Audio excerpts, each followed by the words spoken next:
snaps on, it's locked in triplicate. Very, very secure, but at the same time still rotational.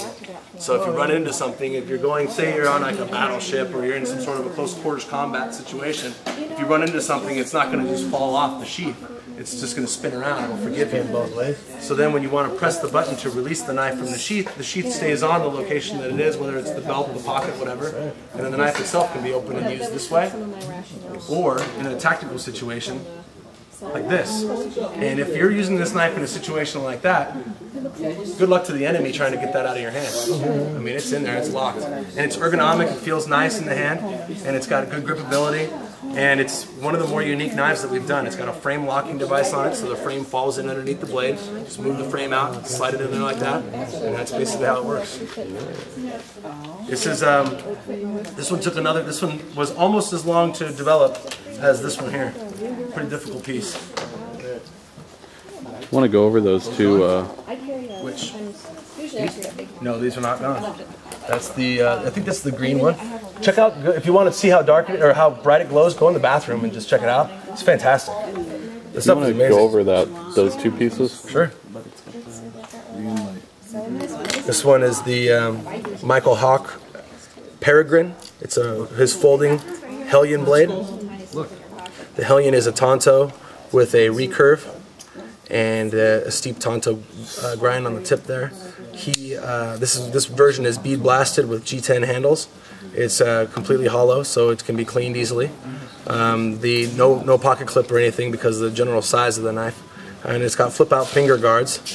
These don't have a name or a trademark just yet, but the flip-out finger guards will allow the user to use the knife with more confidence and ability to thrust, stab, those types of things without the fear of their hand moving out onto the sharpened blade. And it folds in there nicely. It becomes a nice integral piece of the handle, and it has a liner lock that moves out of the way and allows for the AUS 8 blade steel to fold back into the handle nicely. And there's the knife in total. This is also a Michael Hawk design here. This is called his Sparrow, and the Sparrow has a little bit of a piece here that allows the blade to open nicely. And it's very lightweight, very small knife, and it's extremely ergonomic. I was told that during the design process that he actually took a piece of Play-Doh and held it in his hand and squeezed it to create what he wanted the knife to feel like when it was closed. Can you show the deployment? Sure. The deployment out of the pocket can be done this way. The clip will be located here on this side. It'll go into the pocket this way, and as you pull it from the pocket, it'll catch on the pocket and open up and be ready for use in the tactical grip position. And that's the knife itself there. Very cool. You want to go over your modified butterfly? Sure, sure.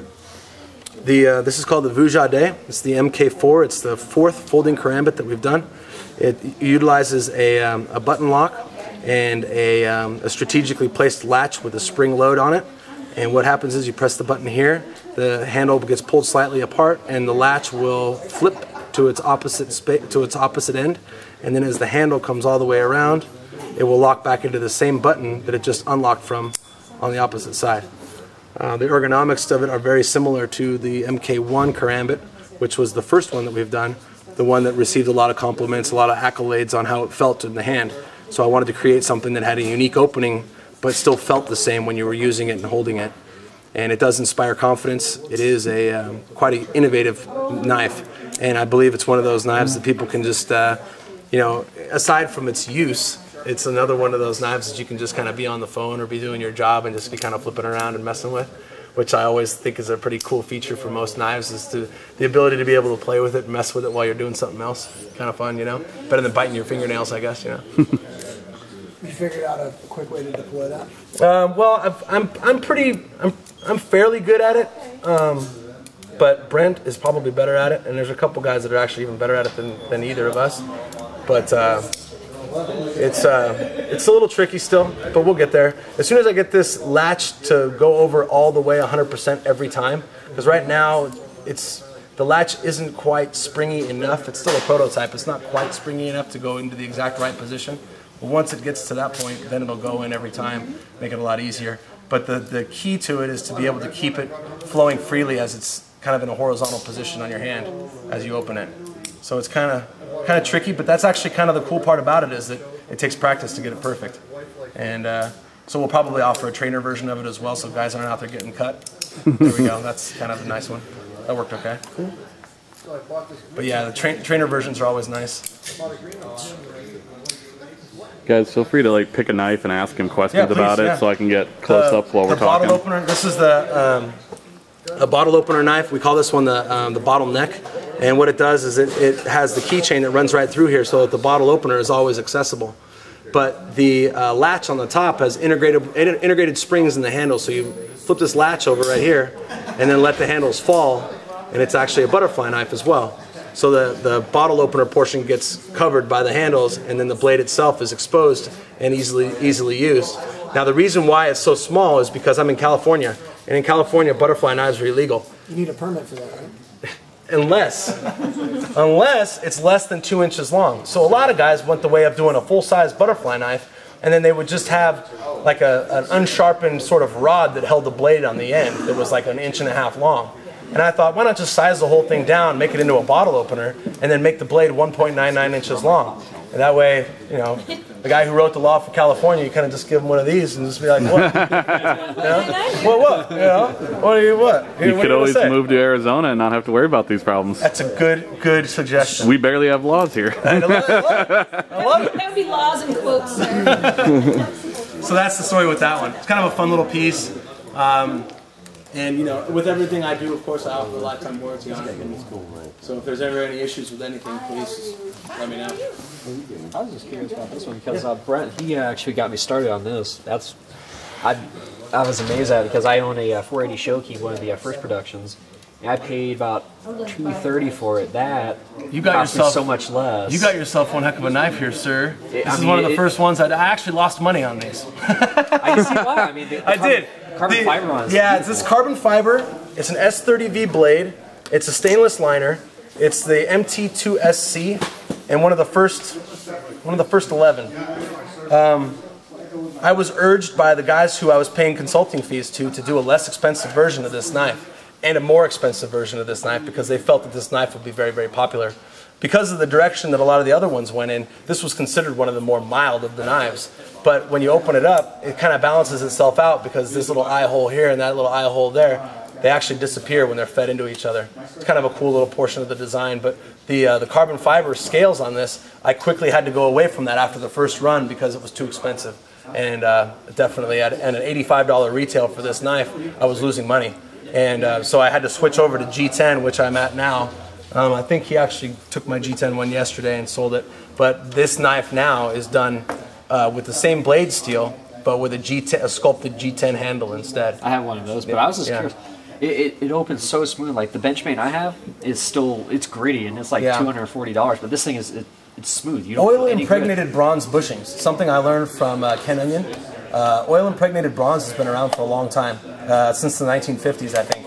And what it is essentially is it's bronze that's made into a washer, and then there's little tiny pores, microscopic pores inside the bronze where they put lubrication inside there. So it actually takes use and friction in order to get the lubrication to come out of the pores that are inside the bronze. It's really kind of cool stuff. And so the more you open it and close it, the smoother it gets because more lubrication is released from the pores. And that's what it has inside those inside that particular pivot. Yeah. I want to go over that 3-piece series that you have Sure. after his question, of course. Moving your clip. Has anybody requested moving the clips sideways for across the back draw? Yeah, that's why we did it that way. Because I thought I have one, not this one, but a different style, and it only could go here. Strange. It's supposed to be able to unclip here and be able to clip here. So the distance between here and here is measured the same as it is from there to there. Yeah, so we tried to move it on, I can't remember which one of the black ones. Is this yours? No, that was the one right there. Because because I've done it 100 times at least, and it worked just fine. So I'm wondering why yours didn't. Yeah, it was specifically designed so that it could be worn right-handed across the back like that, and be able to cross draw, quickly and easily. And that was kind of the purpose of the whole thing. But this knife was. So it's supposed to be that way. Oh yeah, yeah. Okay. Cool. The holes, these pivot pieces, are chainring bolts for a mountain bike. Yeah. The spacer in here, this aluminum spacer right here, is the red because it's the only place I can even think to put the red. And this is a knife that was done specifically for A.G. Russell. And I knew that A.G. Russell was a tough nut to crack as far as getting your stuff to be sold and through their catalog. And if you know, I'm sure you read the thing I sent out. And so when they showed interest in this particular design, I became extremely excited about that, and I wanted to do anything it took to get my knives into the catalog. And so they went ahead and they said, yeah, we can do it, but I need to have that blade in S30V, and I need to have that handle done in carbon fiber. So I also offered up these to them and a few to the militia, and the rest of them that are going to be in production are going to be G10 handles and an AUS 8 blade. So you guys basically lucked out. I have about 5 or 6 friends because I showed them that like the very next day, and they're like, "We want it." I'm like, "No, you're getting this one." But where could they get that one? Just curious. The production one with the G10 you were talking about. Well, it's not done yet. It's coming soon. Is that gonna be through Mantis or A.G. Russell? No, it's gonna the only A.G. Russell one. See, like you got one that's actually numbered 7 of 17, right? Yeah. A.G. Russell has the same knife, but there's no numbers on it. So they got 100. 100 of them I made for them, and then I always make 20% extra just in case there's assembly issues or problems of any type during the production process. So I ended up with 17 extras. And 17 extras that weren't going to be bought by A.G. Russell. So I'm like, all right, what am I going to do with these 17 pieces? Mantis Militia would love to have them, right? So I sold them to you guys, and I mean, and it was a heck of a bargain for you guys, and A.G. Russell doesn't mind because you guys are part of my collection of customers that are customer direct. He brought me one, Kev. Oh, you did? Yes. I had to. It was the first. Is it good? Yeah, it's fine. It was in the first couple years of the existence of Mantis, and I was still selling Mantis knives on this table and GT knives on this table, and we had GT was around a long time before Mantis was around, and so there was a lot of guys who already owned them and had them. And there was a guy who came up and he goes, "Oh, GT, man, you guys have the fastest opening auto out there." And I'm like, "Yeah." And I said, "This particular one is not an auto. This is just a plain one." And I handed it to him, and he's messing with it, you know. And I said, "Now this one is an auto, and it's a different type of spring that has beryllium copper in it. It's a different type of stiffer spring. It's stronger than the spring that you know of before." I've been carrying these knives a while. It's fine. Whack.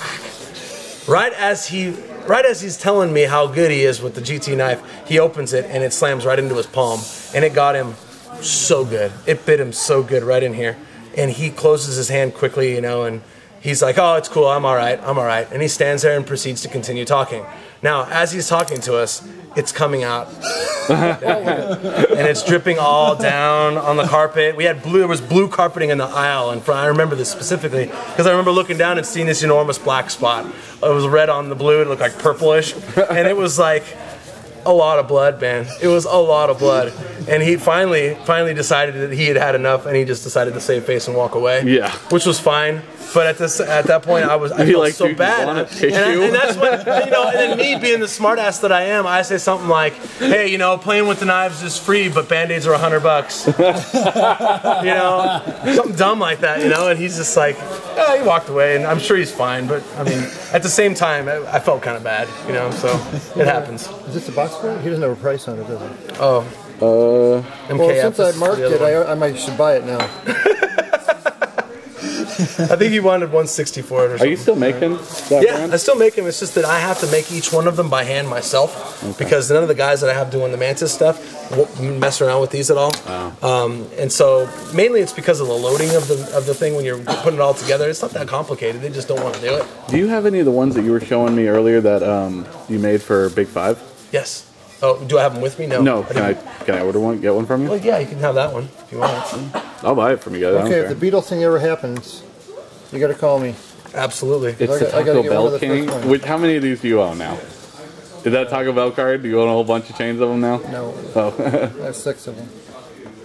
That's a chain in this state. Do you live around here? No, I live on the other side of town. Oh, I was going to say, I own a 50s diner a mile down the road. Oh, nice. I've seen that. The 50s diner is yours too? It's a big breakfast place. That explains the same. I was there working last night. That's why I wasn't here last night. That's cool. And I won't be handling food today, I don't think. You don't want to get the little finger condom? The little blue finger condom? We need a Band-Aid! Hey, Skip, it's a pleasure to meet you too, bud. What's your name? Greg. Greg, good to meet you, bud. Nice to meet you. Jared, what Nice to meet if I you. could handle it? I've heard That thing is crazy cool. Pretty wild, huh? You want to talk about that one again while he's playing with it? Sure, yeah. It's going to be, the final version of it will be an M4 tool steel. It'll be, it's about 5/16 inch thick on the stock, on the steel stock. The final version will have a, as you can see on this one right here, there's a drawer on the back side right here that slides in and out, and what that does is it keeps a watch battery. It's one of those thin little watch batteries, you know? Point that out real quick. It's right in here, okay. Right here, and this piece slides out, and the watch battery slides right in there. And then so you can replace the battery, because the laser itself, it actually takes up kind of a lot of power, and so it needs to be replaced every few hours of operation. But basically, it's a momentary on and off switch, and so all you got to do when you're, I actually designed it so that if you're right-handed and you're really gripping down on it, that all you have to do is sort of rotate your thumb inwards a little bit and just run it up against there. Really grip down on it though. Really, like you're really going to hammer through like a 2x4 right now. And then at the same time, you activate the laser with the inside portion of your thumb, and you can feel that it's, you don't even have to move your hand position, because the most important thing is a secure grip on that knife. Second best thing is to be able to activate the laser without having to move your hand around. So I made it so that the machining of the handle would feel nice and ergonomic, but at the same time was thick enough and wide enough to house the 3-volt lithium battery compartment, as well as the laser itself and the momentary on-off switch at the front. So the end version, the target price is about $250. Is about the target price, and it's going to come with a drop-down leg holster that'll make you feel a lot like RoboCop. Chandler PD's already scared enough of me as it is, so. Yeah, that's the thought with that one, and there were certain aspects that I took from this knife, put them into that knife, like these little through holes here. Through holes match this piece on the back. This all matches, as well as some of these lines here, these vertical lines that you can find them here and here, and these little cutouts here for the fingers. You can see them here and here, and so. That's kind of the goal. It's kind of what I was trying to create, was to show people that the same mind that created this knife was the same mind that created that knife. Just kind of make them look like cousins, you know? All of them, when they're sitting down next to each other, and that's what I stress to the dealers who sell the product. I say, you know, I understand that you may not want to carry all the Mantis knives, but it helps to sell the Mantis knives when they're all next to their kin. Like if the Chaos is sitting next to the Sync Karambit, they help to sell each other because they look alike. They have aspects of them that make them look like they're a family, like they're related. And so it's important that they sit next to each other, as opposed to taking the Mantis knife here and setting it next to a Gerber in the sales.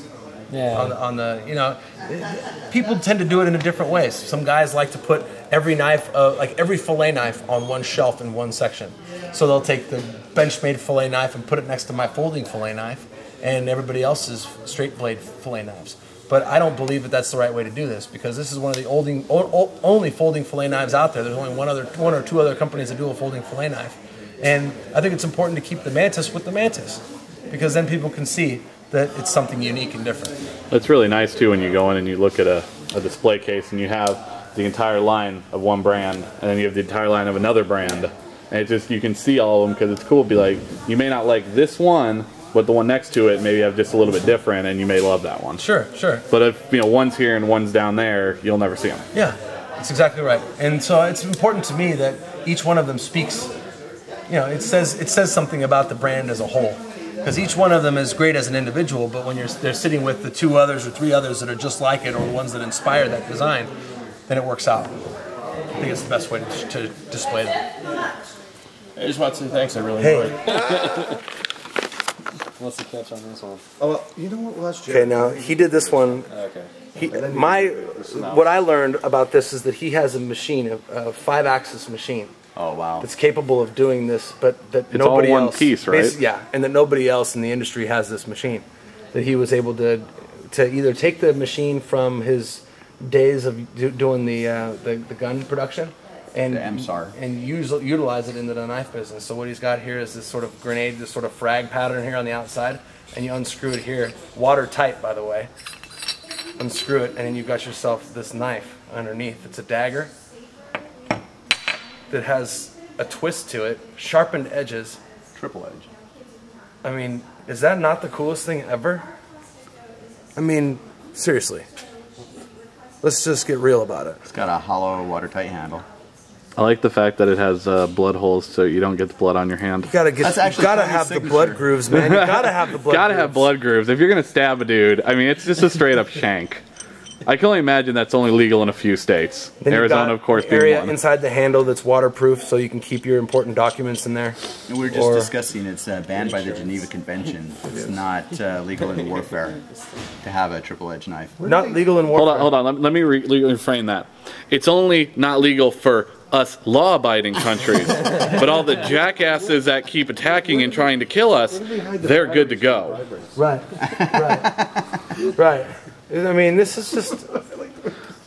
I mean, Haji is good to go, right? Oh yeah, they can do whatever they want. Not us. God forbid we kill someone in a fun way. God forbid we take photos. No shit. God forbid you pee on a guy. I need your evaluation. The MT 7.2, this is the folding pry, second edition folding pry. It's got a bottle opener integrated into the blade here. So we fit the bottle right in there and pop. It's got a thumb stud that's basically located on the spine of the blade and screwed into the spine. It's got, on this side, it's got what's called a Besh wedge. The Besh wedge was designed by Brent Beshara. He's Canadian Special Forces military. And what he discovered was that if you grind a knife on one side of the blade, slightly different angle than you do on the other side of the blade, then you end up with two tips rather than one. So what you've got is a tip here and a tip here, and they're connected by a sharpened edge. So you've actually got an edge here, and an edge here that are all sharpened and able to cut, which will allow you to pierce just as easily as you would with a single tip, but you also have an edge of the area, an edge of the blade at the tip of the blade that isn't thinner, that you can still use to do prying and other hardcore tasks that knives typically aren't called on to do. And so the pry tool basically at the tip is a really, really nice feature that hasn't been utilized very often by knife makers. The backside, it's got a replaceable tungsten glass breaker. Replaceable because in my personal experience in the past, these glass breakers are only good for 1 or 2 nice trips to the cement. If you drop these puppies on something other than glass, you will find you have a pretty little mushroom on the back of your handle pretty quickly. These things don't stay like that very long. So I wanted to have one that had the option of being able to unscrew it, replace it, screw in something else. So the final version will have some minimal changes, one of them being the clip that can be configured on this side or on the other side. And then on the final version we'll also have a slightly different pivot than you see here. The pivot will actually be just the inside portion of the pit boss. Just the inside portion of that screw will be placed there. And on this version it'll be black, and on this version it'll be bead blasted.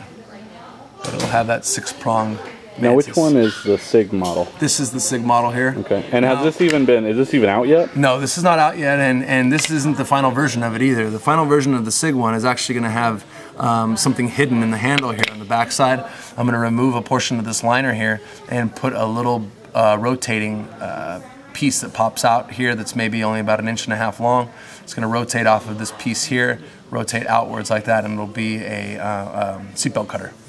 So similar to the Benchmade. The Benchmade triage. Yeah, the orange one or whatever. Yeah, it's in, you get black too. I think they have it, yeah. In both. Yeah, I have the black one. I use the black one. I think it's really nice. And to me, when the handle, when you look at it, it looks like a turd. It really does. It not pretty, but it's functional. Just a floater, just chilling. I think it's really cool that you've got the bottle opener right there. Well, you like that comment about the floater? Yeah. She's laughing. I mean, they make a high quality product. In my opinion, Benchmade they haven't figured it out as far as high quality knives go. I just feel like they have a little bit of weak points in their design on some of their stuff.